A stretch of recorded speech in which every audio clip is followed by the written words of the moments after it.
சைக்காலஜில wild hours எஃபெக்ட்னு ஒன்று இருக்கு.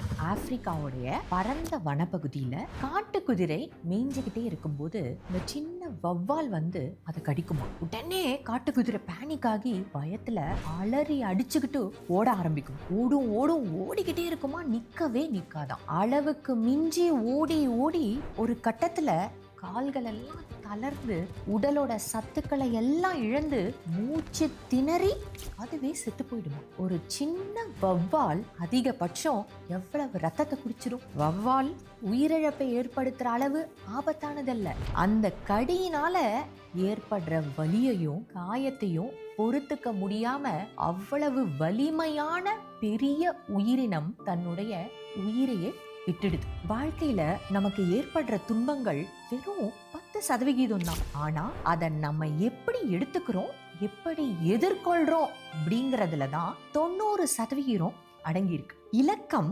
உடம்பிடுமைக்கென்று கலக்கத்தை கையாரா கொள்ளாதான் மேல் அப்படிங்கிறாரு வள்ளுவர். நம்முடைய இந்த உடல் நிலை இல்லாதது, நிச்சயம் ஒரு நாள் அழிய போகுது. இந்த உண்மைய புரிஞ்சுக்கிட்ட அறிவுடையவர்கள் தன்னுடைய உடம்பிற்கு ஒரு துன்பம் வந்தா அதை துன்பம்னு கருத மாட்டாங்க. உடலுக்கு வந்த துன்பத்தை உள்ளத்துக்கு கடத்த மாட்டாங்க. ஏன்னா அப்படி கடத்தினா அது மனநோய் ஆயிடும். உடலோட அழிவை அது துரிதப்படுத்தும், அதிகமான துன்பத்தையும் கொடுக்கும் அப்படின்னு எச்சரிக்கிறார் வள்ளுவர். துன்பத்துக்கு ஒரு ஆற்றல் இருக்குங்க.